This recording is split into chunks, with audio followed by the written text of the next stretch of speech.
Tras finalizar la Primera Guerra Mundial, Alemania, además de ser derrotada, se encontraba en una de sus peores crisis sociales y económicas, crisis que se incrementarían en el año 1919 con la firma del Tratado de Versalles, un acuerdo de paz firmado entre Alemania y los países vencedores.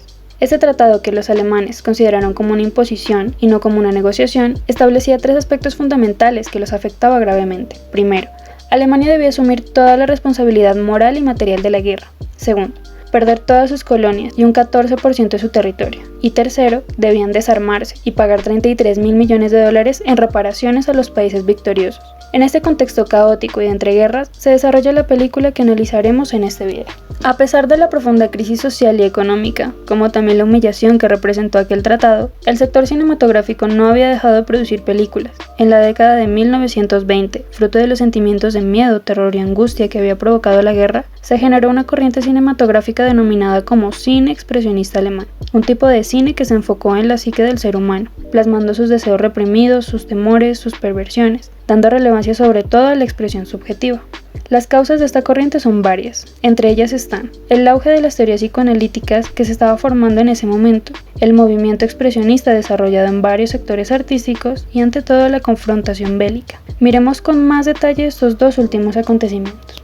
El expresionismo fue un movimiento artístico de vanguardia que surgió a finales del siglo XIX principalmente en Alemania, aunque en su inicio se dio únicamente en la pintura con artistas como Edvard Munch, Franz Marc o George Grosz. Posteriormente se expandió a otros terrenos como la literatura, la fotografía, el teatro y finalmente el cine. Este movimiento se caracterizó por deformar la realidad, asumiendo la posición subjetiva del artista, en contraposición a la sensibilidad del impresionismo, pues este no se enfocaba en el carácter interno del ser humano, sino en el exterior, en plasmar la realidad de acuerdo a las impresiones visuales. En este sentido, miramos que los colores violentos, las formas distorsionadas y las temáticas trágicas plasmaban el sufrimiento y pesimismo que Alemania sufrió antes y después de la guerra. No se trataba de generar un arte pasivo que suscitara tranquilidad y evasión de la realidad, sino todo lo contrario, de impactar y despertar al espectador para que asumiera una posición crítica de su contexto. Según el libro Las vanguardias artísticas del siglo XX del crítico de arte italiano Mario De Micheli, plantea que el inicio de este siglo está marcado por el desencanto del optimismo positivista que había establecido la revolución industrial.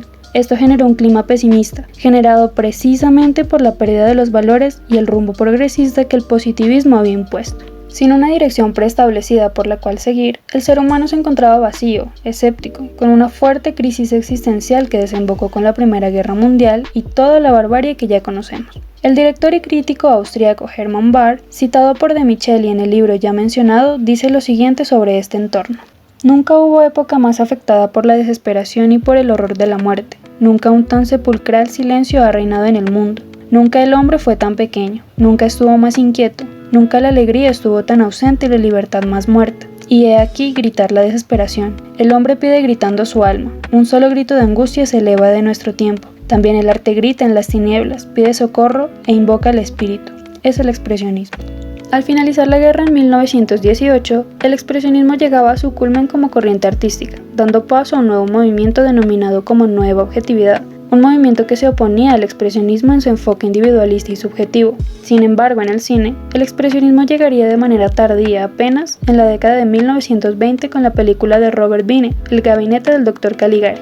Claro que había antecedentes como El estudiante de Praga de Stellan Wright de 1913 o El Golem de Henry Gallen y Paul Wegener de 1915. Sin embargo, fue la película dirigida por Wiene la que supo plasmar la expresión subjetiva, no solo en sus personajes, sino incluso en el estilo visual, con una exagerada deformidad de los escenarios. Además, creó un lenguaje que siguieron otros directores como Friedrich Murnau o Fritz Lang. El cine expresionista surgió como un reflejo de la realidad de representar la psique turbada en la época de posguerra. Si bien el expresionismo había nacido como una oposición al impresionismo, el cine expresionista, además de asumir esa postura, también surgía como una oposición al filme estadounidense. En la década de 1910, Hollywood ya se estaba consagrando como el centro cinematográfico más importante del mundo, pero sus películas, sobre todo las de la década de 1920, se enfocaron en lo que se denominó como escapismo, un tipo de cine glamuroso que evadía la realidad, que escapaba de ella a mundos utópicos y románticos. El cine expresionista renegó de esta evasión y de usar el arte como un simple entretenimiento, por lo tanto se opusieron a esta corriente y asumieron una posición crítica de su realidad, desarrollando películas articuladas con la política y comprometidas ante todo con sacudir y despertar al espíritu del ser humano.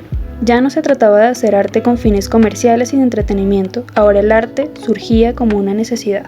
Adentrándonos ya en la película que analizaremos, el gabinete del Dr. Caligari asume las características anteriormente mencionadas y plantea una crítica contra el Estado alemán durante la guerra. En ella se narran los crímenes cometidos por Cesare, un sonámbulo, bajo las órdenes de un malvado hipnotista llamado Caligari. La historia escrita por los guionistas Hans Janowitz y Karl Mayer representa el brutal autoritarismo alemán. En ese sentido, Caligari, la mente maestra de los asesinatos, simboliza el gobierno militar, y Cesare, además de representar a los soldados que obedecían pasivamente las órdenes, también encarna la idea del pueblo alienado y manipulado. La metáfora sobre el autoritarismo la podemos ver desde el inicio de la película. Cuando Francis, uno de los personajes principales, va a contar la historia, se nos presenta este plano general de Holstenwald, el pueblo donde se desarrollan los hechos.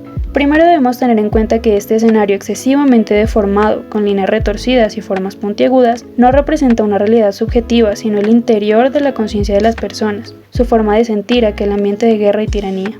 Dicho esto, miramos que el paisaje, a pesar de estar distorsionado, forma una especie de triángulo que lo podríamos comparar con una pirámide social. De esta manera, el castillo que se observa en la parte superior simbolizaría el gobierno totalitario, mientras que todas las casas que se despliegan debajo de él harían alusión al pueblo alemán. Lo interesante de estas casas es que todas son similares entre sí, como si no tuvieran identidad, como si hubiesen sido realizadas con el mismo molde. Cesare es un ejemplo de ello, un sonámbulo sin deseos, sin aspiraciones, moldeado a la medida de su amo y que solo despierta bajo sus órdenes cuando es necesitado.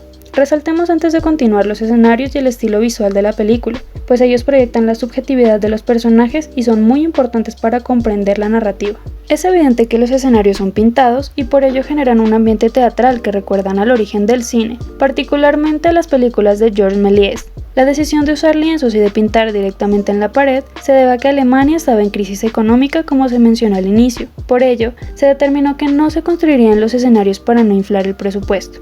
Los encargados de diseñar y realizar el aspecto visual fueron los artistas Hermann Warm, Walter Reimann y Walter Ruhrich. Además de los sets desproporcionados, tanto el maquillaje y la actuación también exagerados, generaron que el film tuviera fuertes críticas en su inicio por mantener un estilo teatral. Sin embargo, son precisamente estas características las que hacen de la película tan impactante. La exageración potencia la expresión de las emociones y atraen al espectador a ese mundo trastornado y oprimente.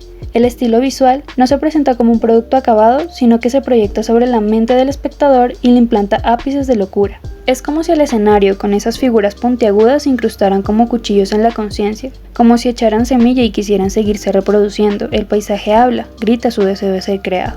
En vista de que el director introdujo un prólogo y un epílogo, el paisaje puede ser interpretado de dos maneras. Sin ellos, nos encontramos ante la historia original, creada por los guionistas, quienes plantearon una denuncia contra el gobierno alemán. Desde esa perspectiva, todo el estilo visual hubiese representado la brutalidad del autoritarismo. Sin embargo, con el prólogo y el epílogo, muchos críticos y los propios guionistas consideraron que el director dañó la propuesta inicial, pues se considera que todo el horror que vivió Francis es falso, fruto de su demencia. Desde esa perspectiva, la interpretación del escenario cambia totalmente, puesto que pasa de ser la representación de la brutalidad autoritaria a simbolizar la mente perturbada de un loco. De esta manera, los críticos plantearon que la película ensalza a Caligari como un ser razonable, mientras que Francis queda como un impostor.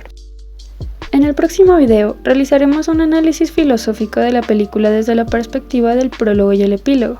Tiene argumentar, a diferencia de los críticos, por qué estos recursos narrativos planteados por Vine le dan más peso a la denuncia contra el gobierno autoritario.